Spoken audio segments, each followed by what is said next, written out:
David Eaton, our culture translator, is back, and we are talking about that little computer we all have in our pockets or in our wallets or in our purses, the cell phone, which has changed everybody's life forever. Hey, David.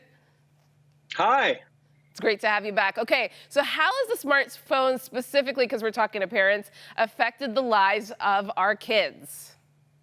It's been a seismic shift for many reasons, but one of the main reasons is it's added a transition to life. So, as school starts, that's a transition into life. As you go from junior high to high school, driver's license, go into university, hit puberty, all of these are major transitions. But now there's one more transition, and that is, when do I get my kid a smartphone, and what's going to happen once I get them that smartphone?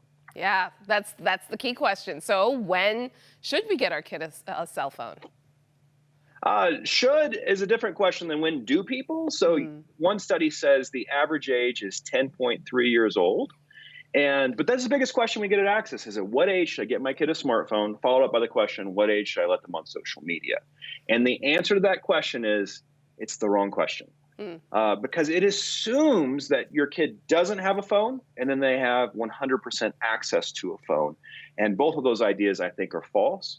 Because our kids will always have access to phones as long as they're living around other human beings. They're just one friend, they're just one buddy away from saying, hey, look at this pic on my phone. So they will always have access to a phone. So that's why the question is kind of flawed. But then you don't have to give them a phone in a box on their 10.3 birthday. You can incrementally give them access. And so I think the best way to think about it is like driving a car. You would never just say, hey, here's the keys, good luck. And in the same way, you should say, hey, this phone is awesome. It's going to allow you to do a lot of things, but I'm going to incrementally give you this as we grow in trust. That's a good point. So, yeah, no, I can see that. Like, we've had these conversations with Ethan, and he does have a phone, but incrementally helping them make wise choices as well. Now, as I talk to my other friends who are parents, sometimes the smartphone is seen as a bad thing, right? So it's something that we kind of want to shroud away from our children. How do we not see it as a bad thing and see it as, okay, as you said, it's inevitable. So how do we move towards that? Well, as Christians, we should look at the phone from a gospel lens, from a biblical lens. And so to do that, I think there's three things that are really important to think about. God didn't make the world neutral. He didn't make the world very bad. He actually made it very, very, very good, full of latent energy, full of things that we can be creative with. And he said to humans, hey, be fruitful, multiply, fill, have dominion, basically steward this place. So very good. So I think the phone is part of that expression of creativity and collaboration. And so I think a phone is very good, but the Bible story doesn't end there. The biblical story, the biblical narrative, it then says, hey, we disobeyed, everything became cursed. And then there's this guy named Jesus, and through him all things are reconciled and redeemed through his death, resurrection, way, truth, and life. So when we look at the phone, it's easy to be fearful. It's easy. And when you feel the fear, that's okay. It's totally normal. But then say, all right, I'm going to invite the Holy Spirit into this and think of it as, how is this very good? How is this cursed? And then how can our family redeem it? How can we make something that is challenging into something good? And that way, you kind of reorient the story. And instead of becoming a nagging parent who's always like, oh, I'm scared of that, you can't do it. Say, hey, what's good about it? What's bad about it? And how can we be a part of making it redeemed or redeeming it? Oh, that's good. Okay, so you have a brand new book it's coming out any day now about smartphones. So tell us, what are we going to learn from your book more as we talk about smartphones?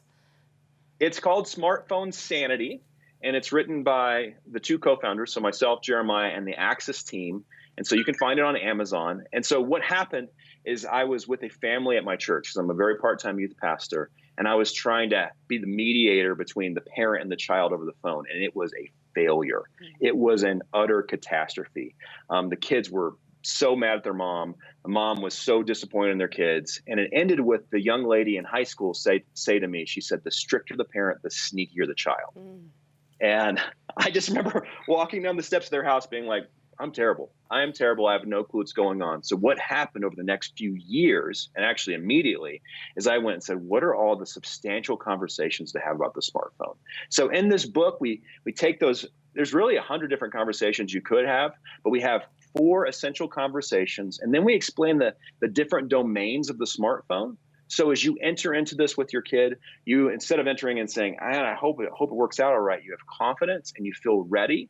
And so you can start off by saying, and by the way, if you're watching this right now, if your kid has an iPhone, screen time is your friend. If your kid has an Android device, Google Family Link is your friend. These are free native resources built into the operating system to help you put some limits on your kid's phone. But just because you can put limits on it, if you have a kid living in your house, it's like having live-in tech support. So you're always gonna have to be building trust with them. You are the solution to the smartphone problem. All right. Well, thank you so much, David, for joining us, our culture translator. Thanks again. So happy to be on. Bye, Maggie. Stay with us. We'll be right back.